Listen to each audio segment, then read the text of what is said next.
بسم اللہ الرحمن الرحیم الحمدللہ رب العالمین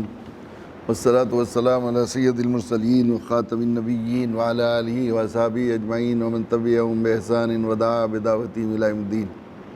اما بعد فاعوذ باللہ من الشیطان الرجیم بسم اللہ الرحمن الرحیم الا ان اولیاء اللہ لا خوف علیہم ولا هم یحزنون۔ خواتین و حضرات، کل رمضان مبارک کی جملہ خصوصیات جو اللہ کے نبی صلی اللہ علیہ وسلم نے ارشاد فرمائی، ان میں سے خصوصیت کے ساتھ اس رمضان مبارک کے بارے میں اللہ کے نبی صلی اللہ علیہ وسلم کا یہ فرمان کہ وہ شہر الصبر و شہر المواسات، یہ صبر کا مہینہ ہے اور غم خواری کا مہینہ۔ صبر کے سلسلے میں کچھ گزارشات کی گئی تھی اور یہ یاد کرنے اور سمجھنے سمجھانے کی کوشش کی تھی کہ صبر کی دین میں کیا اہمیت ہے، اور رمضان مبارک میں صبر سکھا کر، تحمل سکھا کر، برداشت کرنا سکھا کر، اور اپنی خواہشات پر، اپنی چاہتوں پر لگام لگانا سکھا کر، اپنے قبضے میں کر کے اللہ تعالیٰ نے کیسا یہ جو ہے بندے کو، اسے مٹی کے بندے کو، مٹی کے انسان کو اللہ تعالیٰ ہیرا اور کندن بنانے کے لیے اللہ تعالیٰ نے انتظام فرمایا ہے۔ اس لیے کہ انسان اصل میں دو چیزوں کا مجموعہ ہے، ایک اس کا نفس ہے اور ایک اس کی روح ہے۔ یہ کئی مرتبہ ذکر آیا چکا ہے اس موضوع پر کہ نفس کا تعلق جو ہے وہ عالم سفلی سے ہے۔ تو نفس کی حیثیت ہے سواری کی، سواری اگر نہیں ہوگی سوار کے پاس تو سفر بہت مشکل ہوگا۔ اور ایک اس کی روح ہے جس کا تعلق عالم علوی سے ہے، وہ ملکوتی صفت رکھتی ہے، قل الروح من امر ربی، وہ اللہ کا حکم ہے، عالم علوی سے ہے اس کی حیثیت ہے سوار کی۔ اور یہ انسان جو ہے مسافر آخرت بنا کر بھیجا گیا ہے۔ اس سفر کو اس مسافر کے منزل تک صحیح طریقے سے پہنچنے اور سفر کا آسانی سے قطع ہونے کا انحصار اس پر ہے کہ سواری سوار کے قبضے میں رہے، سواری سدی ہوئی رہے۔ تو نفس کو جس طرح گھوڑے کو جب ابتدا میں وہ کیا جاتا ہے تو اسے سدانا پڑتا ہے، تو شروع میں گھوڑا بہت ہٹی ہوتا ہے۔ اور گھوڑا یہ نہیں کہ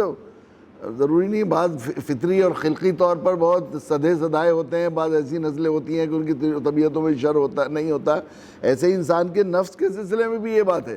کہتے ہیں بعض پیدائشی طور پر سید پیدا کیے جاتے ہیں اور وہ ایسا ہوتا ہے کہ ان کے اندر خاص صفات ہوتی ہیں، لیکن عموماً نفس جو ہے شروع میں جو ہے وہ امارہ ہوتا ہے۔ وما ابرئ نفسی ان النفس لامارۃ بالسوء۔ حضرت یوسف علیہ السلام جو ہمارے نبی صلی اللہ علیہ وسلم کی جو ہے وہ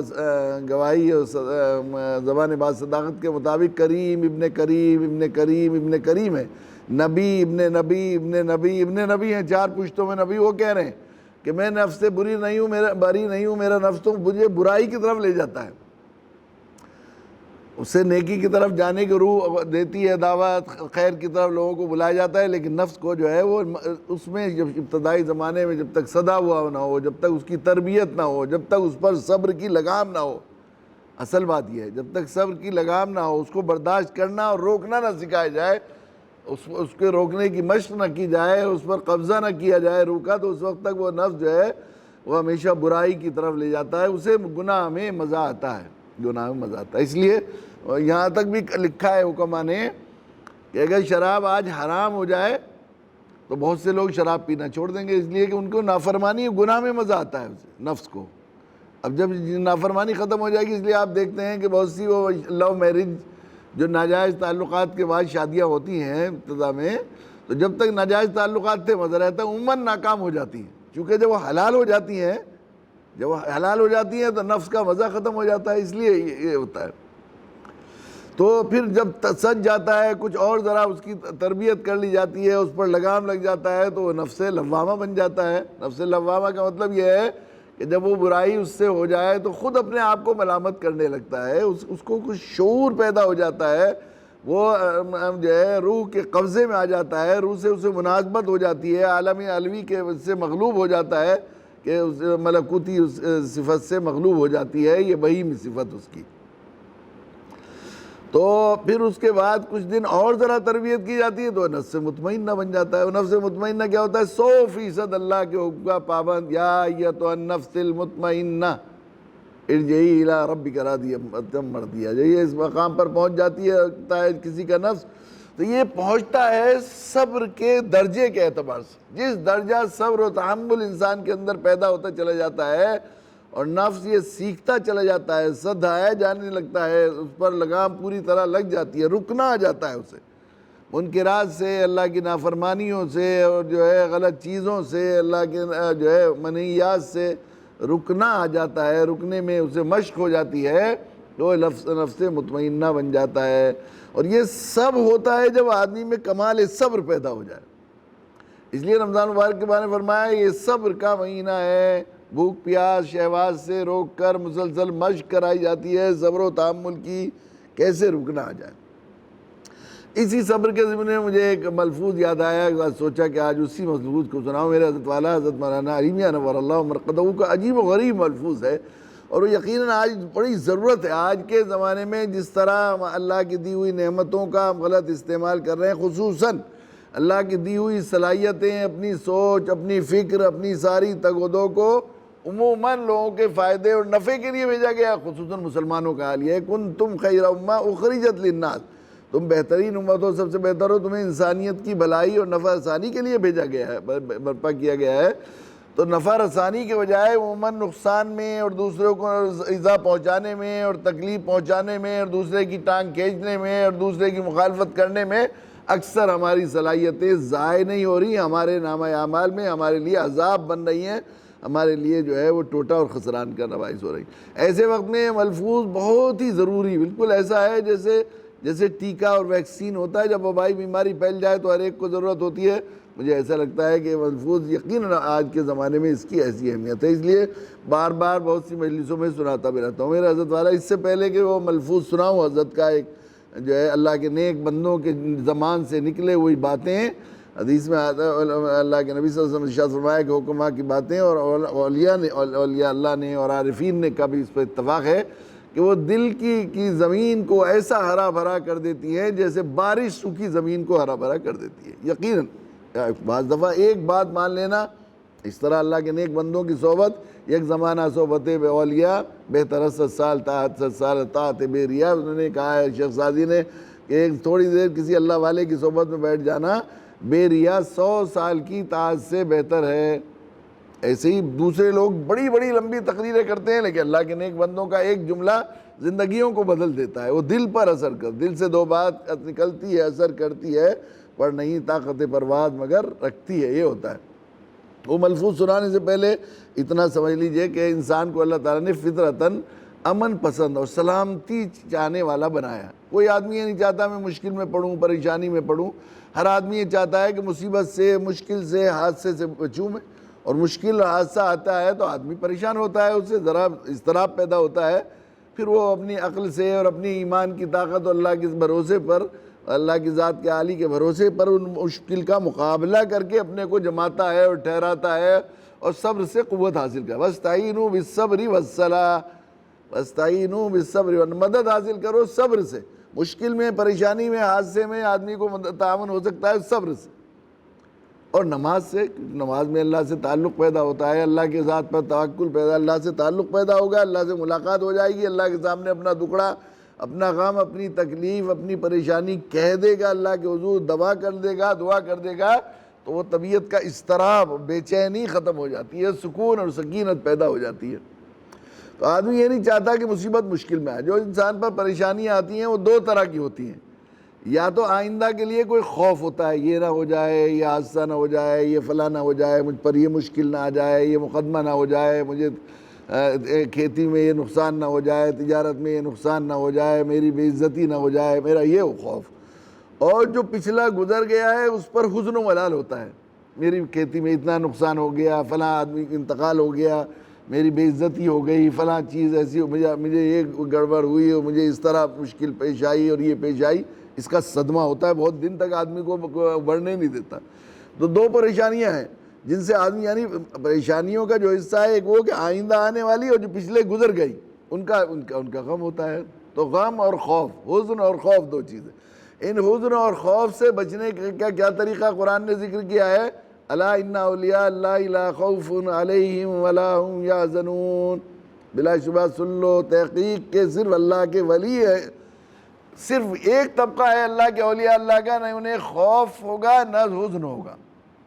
علماء نے کہا ہے کہ مرنے کے بعد، بعض مفسرین نے اس کا وہ کیا ہے کہ مرنے کے بعد نہیں ہوگا، لیکن دنیا میں تو ہم دیکھتے ہیں بڑی پریشانی اور بڑی مشکل میں رہتے ہیں. حدیث میں آیا بھی ہے کہ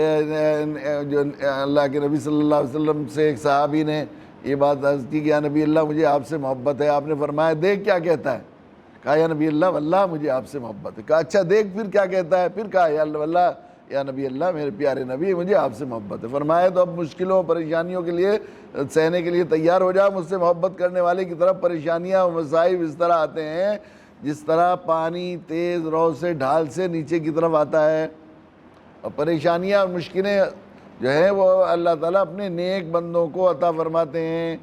حدیث میں آیا بھی کہ سب سے زیادہ مشکلیں اور مجاہدے اور حالات میں آتے ہیں انبیاء، اور جو ان سے جتنا قریب فلمسل ولمسل، جو ان سے جتنا زیادہ یہ. تو یہاں دنیا میں ظاہری طور پر پریشانیاں مشکلیں آتی ہیں ان کو، یہ ہوتا ہے. تو علماء بعض مفسرین نے کہا کہ مرنے کے بعد نہیں آ گئے، لیکن صحیح بات یہ ہے کہ انہیں جو ہے وہ طبعی طور پر پریشانیاں مشکلیں آتی ہیں، اضطراب ہوتا ہے، غم ہوتا ہے، لیکن عقلی اور روحانی اعتبار سے انہیں ہمیشہ جو ہے سکون اور چین رہتا ہے، چونکہ وہ ہر چیز کو اللہ کی طرف سے دیکھتے ہیں، اللہ سے تعلق ہو گیا ہے ان کا. تو جو غیر اختیاری چیزیں جو آتی ہیں ان کے اوپر تکوینی طور پر انہیں اللہ کی طرف سے دیکھتے ہیں. جو محبوب کی طرف سے آئے گا اس میں انہیں مزہ آتا ہے، بجائے اس کے کہ وہ اس طرح دکھتا ہے ہمیں کہ وہ ایسے ہی وہ کر رہے ہیں، لیکن وہ جو ہے اندر سے ان کو ایک سکینت ہوتی ہے اور ایک مزہ ہوتا ہے. اس پر جو اجر و ثواب ہے اس پر انہیں یقین ہوتا ہے، اس پر جو اللہ کے یہاں سے ملنے والا ہے اس پہ یقین ہوتا ہے، اور اس کے بعد اس کی وجہ سے جو اللہ سے مناجات اور دعا کی توفیق ہوتی ہے اس میں ایک عجیب مزہ اور لذت وہ حاصل کرتے ہیں. یعنی طبعی اعتبار سے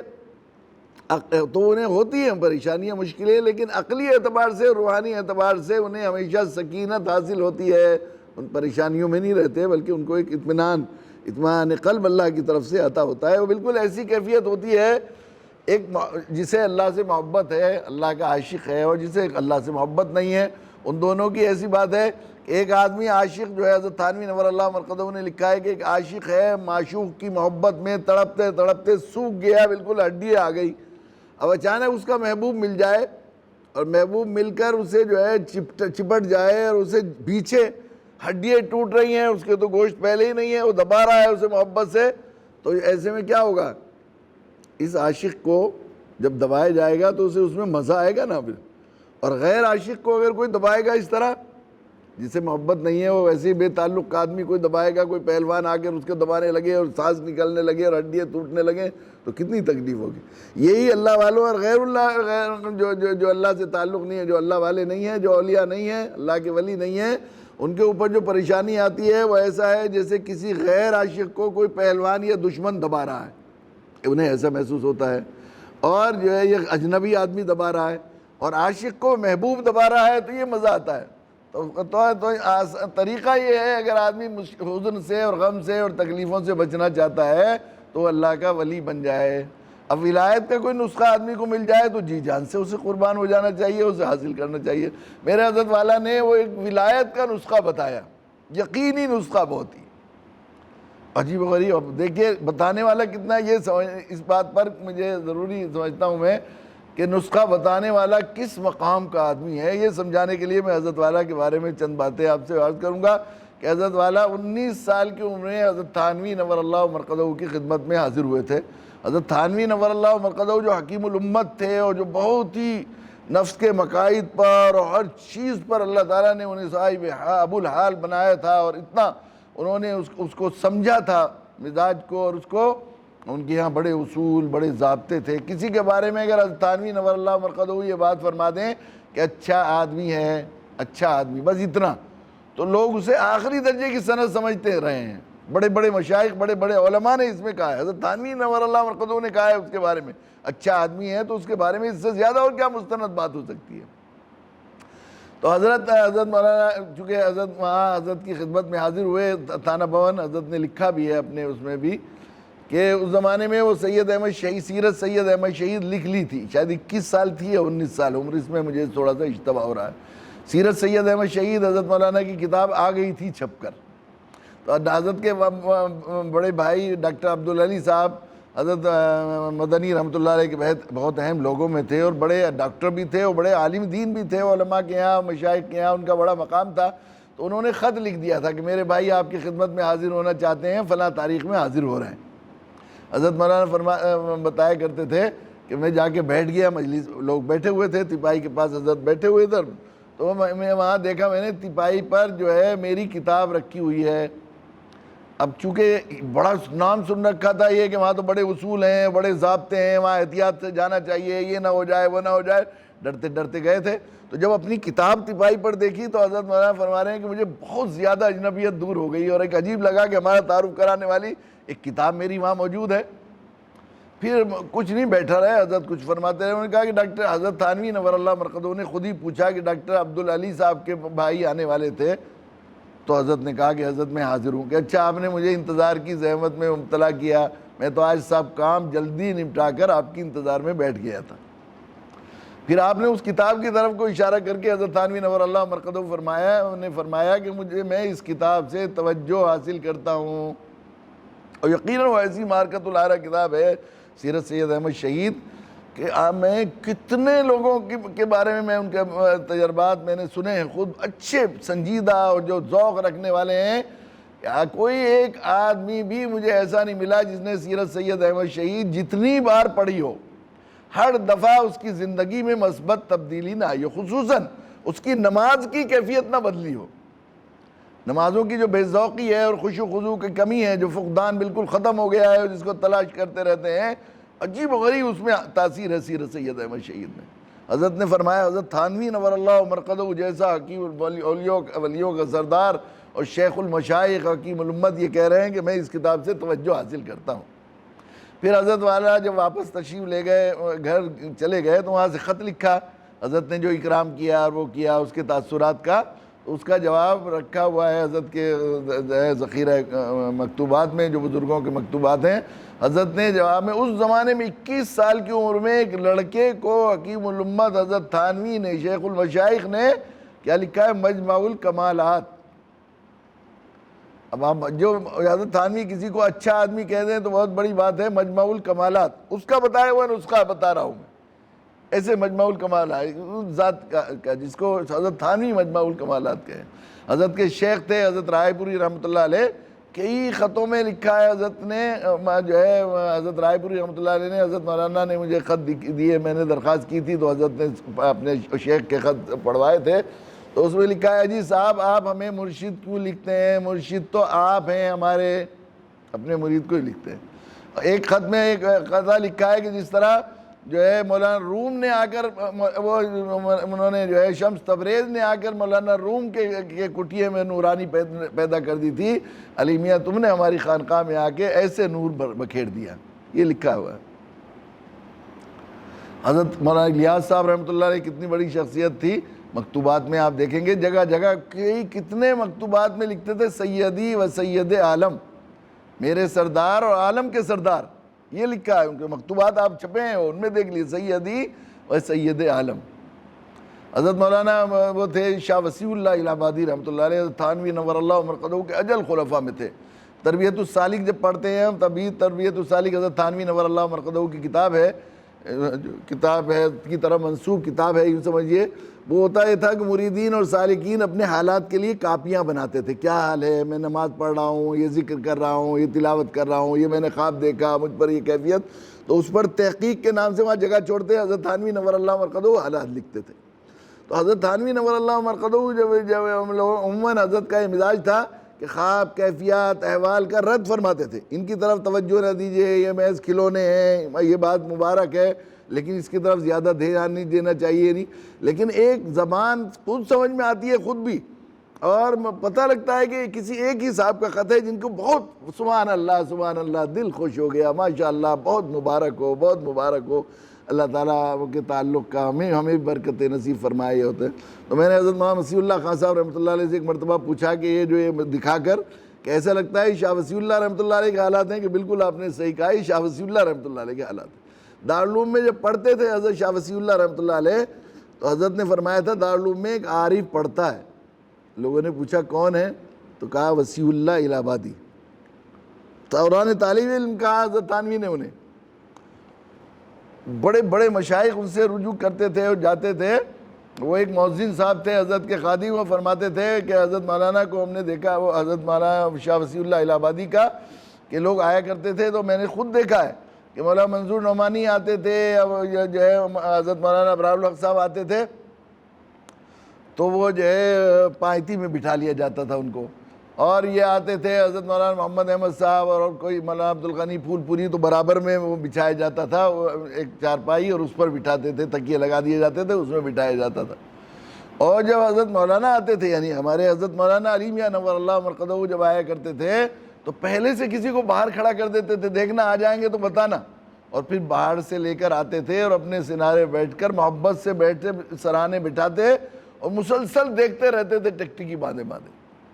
حضرت نے حضرت شاہ وسیع اللہ الہ آبادی کا خط میں نے پڑھا ہے حضرت کے پاس، فرمایا کہ تحدیث بن نعمت کے طور پر کہتا ہوں، جتنے لوگ مجھ سے ملنے آتے ہیں اپنے دل کا میلان سب سے زیادہ آپ کی طرف کو پاتا ہوں۔ حضرت مولانا محمد احمد صاحب پرتاپ گڑھی ولیوں کے سردار کہلاتے تھے، سارے بزرگوں کو اپنے دیکھا ہم نے، آخری درجے میں ان کا احترام و اکرام ہوتا تھا۔ حضرت شیخ الحدیث صاحب حضرت کو دیکھا کہ جب کوئی کتاب چھپتی تھی تو حضرت مولانا محمد احمد صاحب کے پاس سب سے پہلے بھیجتے تھے۔ اگر حضرت کہتے پسند کیا میں نے، تو کہتے تھے میں حضرت کی پسندیدگی کو اللہ کی پسندیدگی سمجھتا ہوں۔ حضرت مولانا مسیح اللہ خان صاحب رحمۃ اللہ علیہ نے خود، میں نے مجلس میں حضرت کی یہ بات سنی کہ بڑھاپے تک آدمی کو شیخ، مرشد اور ایک رہنما کی ضرورت ہوتی ہے۔ میں اپنے تمام مسائل میں حضرت مولانا محمد احمد صاحب رحمۃ اللہ علیہ سے جو ہے استفادہ کرتا ہوں، رابطہ کرتا ہوں۔ حضرت مولانا محمد احمد صاحب رحمۃ اللہ علیہ خود مجھ سے ایک مرتبہ میری موجودگی میں، ان کے بڑے بھائی بیٹے موجود تھے اور بھی کئی لوگ موجود تھے، پھول پور اپنے گاؤں میں یہ بات بتائی کہ علی میاں کو لوگ سمجھتے نہیں ہیں، علی میاں کو لوگ سمجھتے نہیں ہیں۔ مجھ سے کہا کہ وہ جو ہے دیکھو اصل میں اپنے محبوب کو سب چھپاتے ہیں، علی میں اپنے محبوب کو سب چھپاتے ہیں۔ حضرت کا مزاج تھا ذرا تکرار کے ساتھ بات فرمایا کرتے تھے، بڑی شفقت و محبت کے ساتھ فرمایا علی میاں کو سب اپنے محبوب کو سب چھپاتے ہیں، علی میاں کو ان کے علم کے پردے میں چھپایا گیا ہے۔ اگر وہ اپنے آپ کو ظاہر کر دیں، اگر وہ اپنے آپ کو ظاہر کر دیں تو پیروں کو مرید نہ ملیں۔ حضرت شیخ الحدیث صاحب رحمۃ اللہ علیہ کے یہاں رمضان مبارک میں حضرت 12 یا 13 رمضان کو جایا کرتے تھے، ہم لوگ بھی حاضر ہوتے ہیں، دیکھتے کتنا اکرام، کتنی محبت، کیسا عجیب حال تھا والیانہ، کیسا۔ حضرت کے مکتوبات چھپے ہیں، مکتوبات شیخ، اس زمانے میں جب تک حضرت مولانا سے میری کی خدموں میں حاضری بھی نہیں ہوئی تھی، اس زمانے میں نے پڑھا تھا، وہ خطوط پڑھے تھے، وہ حضرت شیخ کے خطوط ہیں، لیکن ایک صاحب ندوی معالم ہیں، ان کی مکاتبت اس میں چھاپ دی ہے، حضرت شیخ نے مسئلہ چھپا دی ہے۔ ندوے کے ایک عالم تھے، وہ حضرت مولانا کی خدمت میں فراغت کے بعد رہے حضرت کی خدمت میں کچھ دن، اور وہ جو ہے خیال یہ تھا کہ سعودی عرب چلے جائیں گے، یہاں سے حضرت کے عربوں سے بڑے تعلقات ہیں، اور تھا لوگوں کو چلی ہوئی تھی کہ وہاں عرب چلے جائیں گے تو وہاں بڑا مطلب خوب اچھی تنخواہ لگ جائے گی اور اچھا اسٹیٹس ہو جائے گا، یہ ہوگا۔ لیکن حضرت مولانا تو بالکل پسند نہیں فرماتے تھے۔ حضرت تو فرماتے تھے اگر میں مفتی ہوتا تو میں فتویٰ دے دیتا کہ خصوصاً علماء کے لیے روزگار کے لیے حجاز مقدس جانا ناجائز ہے۔ حضرت بھی فرمایا کرتے تھے روزگار کے لیے، وہاں تو صرف وہاں کی عقیدت کے لیے جانا چاہیے، حرمین شریفین سے محبت کے لیے جانا چاہیے، وہاں اس لیے جانا چاہیے، یہ کہا کرتے۔ تو وہ ایک دو حضرت کی کتابوں وغیرہ حوالے تلاش کرنے کا کام کیا کرتے تھے، رہے 1 سال، پھر 1 سال اور رہے۔ اب انہیں یہ خیال ہوا کہ یہاں تو دال گلنے والی نہیں، یہاں تو کوئی مسئلہ حل ہونے والا نہیں، تو وہ جانے لگے۔ حضرت مولانا نے ان سے کہا کہ آپ کے رہنے سے ہمیں بڑی تقویت تو بڑی مل رہی ہے، مدد مل رہی ہے تصنیف و تالیف میں، 1 سال اور رک جائیے۔ لیکن وہ رکے نہیں اور چلے گئے، اور جانے کے بعد جو ہے پھر ایک بہت ہی بے ادبی کا خط لکھ دیا حضرت مولانا کو کہ آپ ہمیں اپنا الو بنانے کے، ہمارا اپنا الو سیدھا کرنے کے لیے ہمارا 1 سال اور ضائع کرنا ہے، 2 سال تو ہو ہی گئے، ہم اتنا ہی چاہتے تھے کہ وہاں چلے جائیں، لیکن کوئی ہماری سنوائی نہیں ہوئی، یہ نہیں ہوئی، اس طرح کا خط لکھ دیا سیدھا سیدھا۔ ہوتا ہے کبھی انسان پر ہر طرح کے حالات ہوتے ہیں۔ پھر اس کے بعد ان پر حالات اللہ کے نیک بندوں کے ساتھ بے ادبی جو ہے، کسی جس نے تکلیف پہنچائی میرے ان کو، من عادی لی ولیا فقد آذنتہ بالحرب، جس نے میرے ولی کے ساتھ تکلیف پہنچائی یا اس کے ساتھ دشمنی کی یا بے ادبی کی، اس سے میرا اعلان جنگ ہے، یہ فرمایا ہے، حدیث قدسی ہے کہ اعلان جنگ ہے۔ تو پریشانیاں آنی شروع ہوئی، مشکلات آنی شروع ہوئی ان پر ایسی، تو انہوں نے پھر بہت عاجز آ کے جب بالکل تنگ ہو گئے تو کچھ سمجھ میں نہیں آیا، تو حضرت شیخ کو خط لکھا، پوری کیفیت لکھی، اور یوں کہا اب صورتحال یہ ہے کہ کبھی میں کسی کنویں کے مین پر چڑھ جاتا ہوں خودکشی کرنے کے لیے، کبھی ریل کی پٹری پر سر رکھ لیتا ہوں کہ آج میں کٹ کے مر جاؤں، مگر 2 لفظ جو ندوے میں پڑھ لیے تھے وہ شاید اس کی برکت سے ابھی تک بچا ہوا ہوں، آپ مجھے بتا دیجئے میں کیا کروں۔ تو حضرت شیخ نے انہیں جواب لکھا کہ آپ بڑے خوش قسمت ہیں کہ آپ نے غلطی اور گستاخی بھی کی تو علی میاں کے ساتھ کی۔ حضرت شیخ نے یہ لکھا کہ آپ بڑے خوش قسمت ہیں کہ آپ نے گستاخی کی اور غلطی کی بھی تو علی میاں کے ساتھ کی، جو عفو درگزر کا پہاڑ ہے، تواضع جس کے در کی لونڈی ہے، تواضع جس کے در کی لونڈی ہے۔ تواضع کہتے ہیں، حضرت فرماتے تھے من تواضع للہ فرفعہ اللہ، اللہ کے نبی نے ارشاد فرمایا جس نے تواضع اختیار کی اللہ اسے اونچا اٹھاتے ہیں۔ تو تواضع کیا ہے؟ اپنے آپ کو کچھ نہ سمجھنا، کچھ نہ کہنا نہیں، حضرت فرماتے تھے کچھ نہ سمجھنا، کچھ نہ کہنے کچھ نہ سمجھنے میں بڑا فرق ہے۔ کہتے تھے حضرت کہ حقیر فقیر کہتا ہے آدمی، اور کوئی کہے میاں حقیر ادھر آئی ہو تو مرچیں لگ جائیں گی، تن بدن میں آگ لگ جائے گی، مجھے حقیر کہہ رہا ہے، مجھے فقیر کہہ رہا ہے۔ عبد الفقیر لکھتے ہیں ادھر آؤ میاں غلام ادھر آؤ، عبد الفقیر لکھتے ہیں نا، فقیر میاں غلام میاں ادھر آؤ، تو کوئی برداشت کر سکتا ہے؟ سمجھتے نہیں ہیں۔ سمجھنا دیکھنا ہو تو حضرت مولانا کو دیکھیے، بالکل یہ حال تھا ان کا آخری۔ اور پھر یعنی میں اس لیے یہ سب چیزیں بتائیں کہ نسخے پر آپ سننے والوں کو اعتماد ہوگا کہ نسخہ بتانے والا اس لائن کے سلسلے میں کس مقام کا آدمی ہے۔ کبھی کبھی اللہ کے نیک بندوں سے جو ہے اللہ تعالیٰ حکم دے کر اظہار کرواتے ہیں، یہ بھی ہوتا ہے۔ اللہ کے نیک بندوں کو جب مقام عطا فرمایا جاتا ہے اور کوئی خاص منصب ولایت کا عطا فرمایا جاتا ہے تو حضرت شیخ جو ہے کو بار بار خواب میں زیارت ہوتی تھی، کہہ دو کہ مجھے قطب بنا دیا گیا ہے، لوگوں سے کہہ دو، یہ بات ہوتی تھی اس طرح کی خواب میں کہتے تھے، اللہ کے نبی صلی اللہ علیہ وسلم کی طرف سے اشارہ ہوتا تھا، یہ ہوتا تھا۔ تو حضرت مولانا نے ایک مرتبہ وہاں ندوے میں جو ہے وہ طلباء سے خطاب فرما رہے تھے، اور اس میں یہ بات بھی فرمائی کہ بھئی جو ہے میں نے ہندوستان کے باہر ایک لفظ نہیں پڑھا ہے، سب یہی پڑھا، جو باہر جو ڈھوڑ لگ رہی تھی نا عرب جانے کی اور اس کی، اور اپنے اکابر اپنے بزرگوں کی ناقدری کی، وہ ایک طرح تھا خصوصاً ندوے میں کچھ عربیت سیکھنے کے لیے، اور اس کے لیے اور زیادہ اس کی طرف ذرا رجحان تھا، تو حضرت اس کو ختم کرنے اور اس کی اصلاح کے لیے ہمیشہ بہت خطاب فرمایا کرتے تھے۔ سال کے آخر میں جو فارغ ہونے والے طلبہ ہوتے تھے ان سے خطاب فرمایا کرتے تھے، ان میں خطاب میں یہ بات فرمائی کہ ایک لفظ میں نے عربی کا کہیں دنیا میں نہیں پڑھا، کہیں ہندوستان سے باہر، لیکن بڑے بڑے چوٹی کے علماء سے میری باتیں ہوئی، ڈائیلاگ ہوئے، تو وہ سارے محفوظ ہیں، اللہ کی شکر ہے کہ آپ کہیں مجھے یہ محسوس نہیں ہوا کہ مجھے جو ہے ہندوستان کے باہر جا کر پڑھنا چاہیے تھا، احساس کمتری پیدا نہیں ہوا مجھے کہ میں صرف ہندوستان میں کیوں پڑھ کے علماء سے کیوں پڑھا میں نے۔ مگر یہ جو اپنے بزرگ ہیں ہندوستان کے، حضرت رائے پوری، حضرت مولانا الیاس صاحب، ان کی خدمت میں پہنچتا تھا تو پتہ لگتا تھا کہ اونٹ پہاڑ کے نیچے سے نکلا ہے، حضرت فرماتے تھے۔ اس لیے فرماتے تھے کہ تصوف کے سلسلے میں کوئی اگر کہے کچھ اور جو ہے اس کے بارے میں کوئی بات کہے گا تو ہرگز ہم اس کو تسلیم نہیں کریں گے۔ تصوف کے سلسلے میں، سلوک کے سلسلے میں حضرت نے فرمایا کہ میں صرف صاحب تقلید نہیں ہوں، الحمدللہ صاحب تحقیق ہوں، اور اگر تحدیث بن نعمت کے طور پر میں یہ کہوں کہ میں الحمدللہ صاحب مقام ہوں تو اس میں کوئی مبالغہ نہیں ہے، یہ فرمایا ہے۔ یعنی کبھی کبھی اللہ تعالیٰ کہلوا بھی دیتے ہیں، وہ اس مقام کے، لیکن عام طور پر زندگی میں کتنی احتیاط تھی کہ بعض دفعہ سالوں مہینوں سلوک کے مرید ہونے والے اللہ کے نبی صلی اللہ علیہ وسلم حضرت مولانا کی خدمت میں لوگ آ جاتے تھے اور وہ اس انتظار میں رہتے تھے سلوک کی، معرفت کی، ولایت کی کوئی بات سنیں۔ حضرت اس کا تذکرہ ملی مسائل اور جو ہے ملی درد کی باتیں، اور صرف اسی پر وہ جو ہے خیال کیا کرتے تھے، یہ حال تھا۔ اور اتنا زیادہ احتیاط تھی، میں نے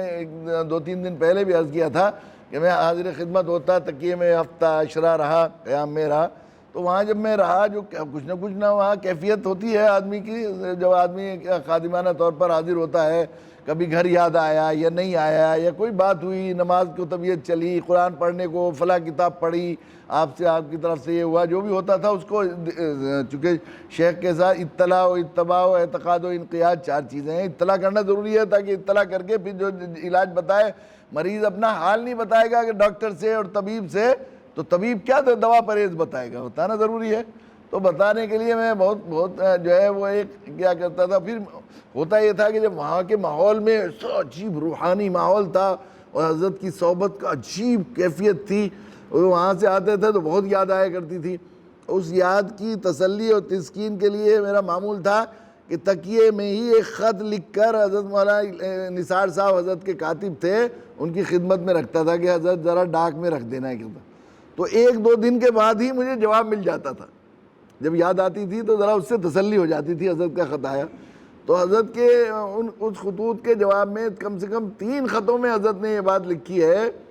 کہ تمہارے آنے سے بڑی رونق رہی اور امید ہے برکت بھی۔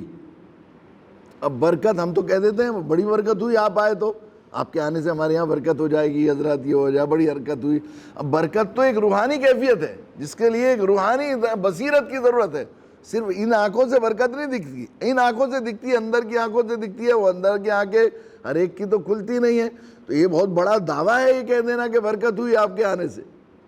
تو اتنا احتیاط تھا حضرت کو کہ برکت کے سلسلے میں برکت ہے تو امید ہے برکت بھی، اتنا کمانڈ تھا اپنے اس پر۔ تو اس طرح کی باتیں کہنا بہت مشکل تھا۔ وہ میاں میں ایک ایسا صاحب مقام اور اتنا محتاط صاحب مقام جو ہے، اگر کوئی نسخہ بتا رہا ہے ولایت کا تو وہ کتنا مستند نسخہ ہوگا یہ سمجھیے۔ اس لیے میں نے اتنی جو ہے دیر تک جو ہے سمخراشی کی۔ تو حضرت نے فرمایا، وہ سن لیجئے حضرت کا ملفوظ، حضرت نے لکھا ہے میں ولایت اس مسلمان کے لیے لکھ کر دیتا ہوں۔ کتنے اعتماد کے ساتھ، یہ جو شخص یہ جس بزرگ ہو، جس اللہ والے کا وہ اتنا زیادہ محتاط ہو کہ وہ یہ کہتے ہیں امید ہے برکت بھی۔ برکت کے سلسلے میں نہیں کہ یقینی ہے، انشاءاللہ ثم انشاءاللہ یوں بھی کہہ سکتے تھے کہ انشاءاللہ ثم انشاءاللہ مجھے امید ہے، مجھے پکی امید ہے، قوی امید ہے کہ تم آئے تھے تو برکت ہوئی ہوگی، یوں بھی کہہ سکتے، لیکن امید ہے برکت بھی۔ جو اتنا محتاط وہ یہ کہہ رہا ہے میں ولایت اس مسلمان کے لیے لکھ کر دیتا ہوں۔ حضرت نے کئی مرتبہ یہ بات فرمائی، میں ولایت اس مسلمان کے لیے لکھ کر دیتا ہوں جو اتنی سی بات کا اہتمام کر لے کہ بے ضرر بن جائے گا۔ اتنی سی بات کا اہتمام کر لے کہ بے ضرر بن جائے گا، اپنی ذات سے کسی کو تکلیف نہیں پہنچائے گا دوسرے کو، صرف اتنی سی بات کا۔ یہ بالکل ایسا ہی ہے جیسے کہہ دے کہ میں ولایت اس مسلمان کے لیے لکھ کر دیتا ہوں، صرف اتنا سا التزام کر لے کہ چلتی ریل کے آگے پٹڑی پر گردن نہیں رکھے گا۔ اب یہ کیا ہے، ایسا کتنا آسان کام ہے مگر چلتی ریل پر پٹڑی پر گردن لٹکانے سے اور گردن کٹوانے سے کہیں زیادہ خطرناک ہے کسی دوسرے کو ایذا پہنچانا، اس لیے کہ اس سے اخروی ہلاکت آئے گی۔ یہ نہیں بات ہے، کتنا آسان نسخہ ہے یہ، کتنا مستند نسخہ ہے، بے ضرر بن جانا، بے ضرر بن جانا۔ یہ بے ضرر بن جانا، یہ فرمایا میں ولایت اس مسلمان کے لیے لکھ کر دیتا ہوں جو اتنی سی بات کا اہتمام کر لے کہ بے ضرر ہو جائے گا۔ حضرات، خواتین و حضرات، اصل بات میں نے اس لیے یہ کہا ہے کہ ہم آج کل دیکھتے ہیں کہ ہماری پوری مجلسیں، ہماری تمام تگ و دو کا رخ، ہماری ساری جو ہے اسی پر لگی ہوئی ہے کہ ہم ایک عام طور پر ہماری صلاحیتیں منفی کاموں میں زیادہ خرچ ہوتی ہیں۔ کسی کی اچھائی کرنا، کسی کے اچھے کاموں کا اعتراف کرنا، کسی کا تعاون کرنا، اس کی طرف ختم ہو گیا ہے، اس کا فقدان ہو گیا ہے۔ اور اس کی وجہ سے امت میں ایک دن حضرت مولانا نے جب دارالعلوم کا قضیہ چل رہا تھا، واپس تشریف لا رہے تھے، تو فرمایا کیسا لگ رہا ہے، اس کی وجہ سے امت میں اجتماعی جو ہے اجتماعی کاموں کی صلاحیت ختم ہو گئی ہے، استعداد ختم ہو گئی ہے اس کی وجہ سے۔ چونکہ اکثر صلاحیتیں ہماری ایک دوسرے کو نقصان پہنچانے میں، دوسرے کی ٹانگ کھینچنے میں، دوسرے کی ایذا پہنچانے میں، دوسرے کی غیبت کرنے میں، دوسرے کو جو ہے تکلیف پہنچانے میں لگی ہوئی ہے۔ ایسے وقت میں بڑی ضرورت ہے اس بات کی کہ ہم اس نسخے کو اپنائیں۔ اور یہ ظاہر ہے کہ میں نے اس لیے اس ضمن میں یہ ملفوظ یاد آیا کہ اس جو ہے نسخے کو استعمال کرنے کا بے ضرر بننے کا تعلق صبر سے ہے، اس لیے کہ سب سے اچھا صبر اور سب سے اہم صبر یہ ہے کہ آدمی اللہ کی نافرمانی سے بچ جائے۔ جب نافرمانی کو دل چاہ رہا ہو، مزہ کرنے کو دل چاہ رہا ہو، غیبت کرنے کو، کسی کی برائی کرنے کو، کسی کو تکلیف پہنچانے کو، یا اور جو ہے دوسرے کوئی بھی جو گناہ کی ہیں چیزیں ہیں، جو ہے بے حیائی کو، بے شرمی کو، اللہ کی منع کی ہوئی چیزوں سے ان سے رکنا، یہ سب سے بڑا صبر ہے، سب سے اہم صبر کا حصہ ہے۔ اور اس میں حقوق اللہ کے مقابلے میں حقوق العباد کے گناہوں سے رکنا، یعنی دوسروں کو ضرر اور تکلیف پہنچانے سے بچنا، یہ اور بھی زیادہ ضروری ہے اور بہت مشکل بھی ہے۔ آدمی شام ویسے اگر کرنے پر آ جائے تو یہ کرنا چاہے تو باتیں ہزار ہیں، اور جب آدمی اہمیت سمجھ لے تو بڑا آسان ہے کہ رات کو سونے سے پہلے اگر آدمی پورے دن کا محاسبہ کر لے کہ آج میری کسی بات سے کسی کو ایذا تو نہیں پہنچی، کسی کو تکلیف تو نہیں پہنچی، کسی کے خلاف تو میں نے کوئی کام نہیں کیا، اگر کیا ہے جو تو رات ہی کو معاف کروا سکے تو کر لے، ان سے توبہ کر لے اور کل کے لیے عہد کرے کہ کل کو نہیں کروں گا، اور پھر روزانہ محاسبہ کرتا رہے، کچھ دنوں کے بعد انشاءاللہ ایسی کیفیت پیدا ہو جائے گی کہ اس کی ذات سے کسی کو نقصان نہیں پہنچے گا۔ اب نقصان کے سلسلے میں ایک بات، چونکہ ہم لوگ ایسا ہے اصل میں ایک ہی سبق یاد کیا ہے، میں تو اکثر سنایا کرتا ہوں، وہ میری مثال تو ایسی، کئی جگہ بہت سے موضوع دے کر مجھ سے تقریر کرواتے ہیں، میں نے کہا پڑھے لکھا آدمی تو کسی عنوان سے کسی موضوع سے تقریر کر سکتا ہے، میں تو مجھے جو ایک ہی سبق اسے یاد نہیں ہوا ابھی تک اسی کو یاد کرنے کی اور کروانے کی کوشش کر رہا ہے۔ دوسرا سبق، سچی بات یہ ہے کہ یاد بھی نہیں کرنے کو دل چاہتا، نہیں یاد کرنا بھی نہیں چاہتا، طبیعت ایسی ہو گئی ہے۔ اب وہ تو منشی جی کا چورن ہے، میں بتایا کرتا ہوں اس سبق کو کہ وہ جو ہے میرا پور میں ہمارے قاضی صاحب کے یہاں ایک منشی جی تھے، اسکول میں پڑھایا کرتے تھے، انہیں کسی جگہ سے کسی حکیم جی نے چورن دے دیا تھا، ان چورن پر ان کو بہت بڑا اعتماد ہو گیا تھا۔ اب وہ کوئی جو ہے کوئی بھی تکلیف ہوتی ہے وہ چورن لاتے، تتیہ نے کاٹ لیا چورن لگا دیتے تھے، گھٹنے میں درد ہوا چورن مل دیا اس پر، پیٹ میں درد ہوا، آنکھ دکھنے آ گئی تو چورن کھلاتے تھے، انہیں اپنے چورن پر اعتماد، مجھے بھی ایک چورن پر اسی پر اعتماد ہو گیا ہے تو صرف وہی یاد۔ تو میری تو مثال ایسی ہے کہ بالکل وہ تھا نہیں، میں بتایا کہ ایک طالب علم کو امتحان میں اس کا جو ہے اس نے بہت محنت کی، ساری رات کوشش کی، کرکٹ میچ کا مضمون یاد کیا اس نے، ساری محنت کی۔ اب جو اگلے روز وہ ریلوے جرنی، ریلوے کے سفر کا مضمون آ گیا وہاں انگریزی میں، ریلوے سفر کرنا ہو اس پر مضمون لکھو۔ اب وہ بڑے پریشان ہوئے، مگر تھوڑا ذرا ہوشمند تھا، وقت کو اس سے نکالنا جانتا تھا، تو اس نے لکھا کہ ابا نے بہت اصرار کیا کہ تمہیں دلی جانا ہے، میں نے کہا کہ ابا جی میں تو ٹرین کے سفر تو بہت مشکل ہے، میں تو بس سے چل جاؤں گا۔ نہیں میرا حکم ہے تمہیں ٹرین سے جانا ہے، اور ٹرین سے ہی جانا ہوگا۔ تو ابا نے بس کے پیسے ٹکٹ کے دیے ہی نہیں، صرف ٹرین کے دیے، تو مجبوراً مجھے اسٹیشن میں لائن میں لگنا پڑا۔ اب اسٹیشن پر لائن میں لگا، بڑی مشکل سے ٹکٹ ملا، اتنی دیر میں ٹرین آ گئی اور نکلنے والی تھی کہ میں جلدی سے ٹرین پر چڑھ گیا۔ تھوڑی دور آگے چلے تو کسی نے چین پول کر دی، کھینچ دی، وہاں جو ہے بہت دیر تک لوگ کہنے کیا ہوا کہ چین کھینچ دی، اس کی وجہ سے اس کی جو ہے وہ کچھ خرابی آ گئی ہے، اور وہ آگے اگلے اسٹیشن سے وہ آئیں گے، مکینک آئیں گے، وہ اسے ٹھیک کریں گے یا دوسرا انجن لایا جائے گا۔ تو سب لوگ اتر کے کھڑے ہو گئے، تو وہاں ایک اسکول کالج کی فیلڈ تھی جس میں ایک کرکٹ میچ ہو رہا تھا۔ تو پورے دن وہ کرکٹ میچ ایسے شروع ہوا اور یوں ٹاس جیتا گیا اور یہ ہوا پورا کرکٹ میچ ہو گیا، کرکٹ میں فلاں ٹیم جیت گئی اور فلاں ٹیم ہار گئی، اور اتنی دیر میں دیکھا کہ وہ گاڑی سیٹی دینے لگی، اور وہ اس میں چڑھ گیا، میں جلدی سے دیکھا کہ چلنے والی ہو رہی ہے، گاڑی میں چڑھ گیا اور دلی خیریت سے پہنچ گیا، ابا کا حکم بھی پورا ہو گیا اور کرکٹ میچ بھی دیکھ لیا۔ تو کرکٹ میچ کا مضمون انہوں نے ریلوے جرنی بنا کر سنا دیا۔ تو میرا بھی حال یہی ہے کہ مجھے تو اور کوئی آتا نہیں، بات وہی جو ہے نا ایک ہی، تو میں اس دن میں یہ بے ضرر بن جانے کی بات آتی ہے تو میرے ذہن میں یہ بات بھی ساتھ ساتھ میں آتی ہے کہ بے ضرر بننے کی دو شکلیں ہیں، ایک تو ہے ایجابی شکل ہے، ایک ہے سلبی شکل ہے۔ بے ضرر کا مطلب یہ ہے کسی دوسرے کی حق تلفی نہ ہو، کسی کو تکلیف نہ پہنچا جائے، کسی کو پریشانی نہ کی جائے۔ اب اگر شریعت کا حکم یہ ہے کہ ایجابی اور سلبی دونوں ضرر برابر ہیں، کسی کی جیب سے کاٹ کر آپ نے 10 روپے یا 50 روپے یا 100 روپے یا بٹوا نکال لیا، تب بھی اتنا ہی گناہ ہے، اور آپ کے ذمے اس کا قرض تھا یا اس کا حق تھا جو آپ کو دینا تھا، آپ نے اسے نہیں پہنچایا،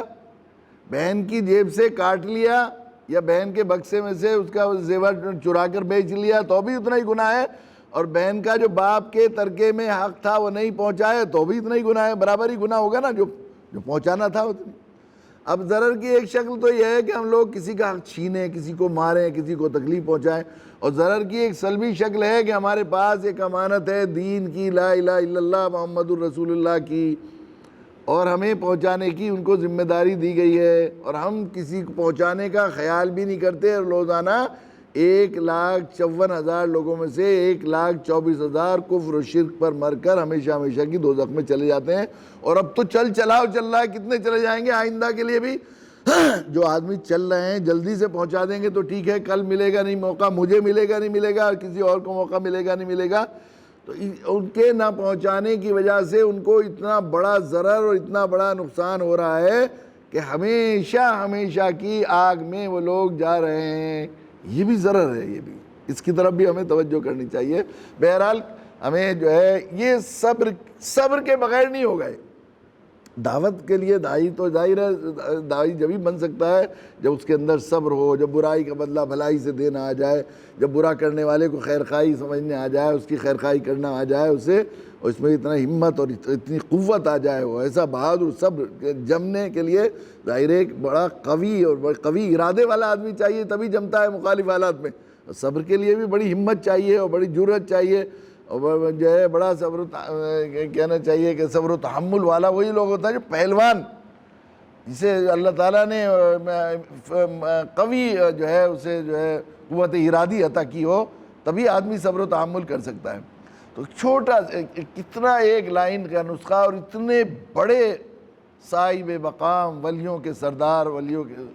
یہ تو میں نے یہاں ہندوستان کے اپنے بزرگوں کے ملفوظات سنائے، لیکن وہ حضرت مولانا ممشاد صاحب نے کتاب لکھی ہے، حضرت مولانا سید ابوالحسن علی ندوی اکابر اور خواص امت کی نظر میں، وہ کتاب پڑھی جائے تو معلوم ہوتا ہے کہ دنیا کے چوٹی کے اکابرین علماء اور مشائخ اور مشاہیر حضرت مولانا کے بارے میں کیا سوچتے تھے۔ ایک ایسی شخصیت کا بتایا ہوا نسخہ جو آخری درجے میں اس روحانی اور اس طرح کی عرفانی چیزوں کے سلسلے میں بولنے میں اتنے محتاط ہوں، وہ یہ فرما رہے ہیں کہ میں ولایت اس مسلمان کے لیے لکھ کر دیتا ہوں۔ آپ سوچیں جملے الفاظ دیکھیے کتنے، میں ولایت اس مسلمان کے لیے لکھ کر دیتا ہوں جو اتنی سی بات کا اہتمام کر لے کہ بے ضرر بن جائے گا۔ اللہ تعالیٰ کم سے کم ہے، ہم کسی کو فائدہ نہیں پہنچا سکتے، ہم کسی کی خیر میں کسی کے کام نہیں آ سکتے، کسی کو وہ نہیں کر سکتے، تو کم سے کم اس کا اہتمام التزام ضرور کرنا چاہیے کہ ہم کسی کا دل نہ دکھائیں، کسی کا حق نہ ماریں، کسی کو تکلیف نہ پہنچائیں، کسی کے لیے ہم لوگ جو ہے اس کے دل توڑنے کا ہم ذریعہ نہ بنیں، اس کو ایذا پہنچانے کا ذریعہ نہ بنیں۔ اللہ تعالیٰ ہمیں آپ کو توفیق عطا فرمائے کہ ہم اس نسخہ کیمیا کو سمجھیں، اس سے فائدہ اٹھا کر ہم لوگ ولایت کا مقام حاصل کرنے والے بنیں۔ وآخر دعوانا الحمدللہ رب العالمین۔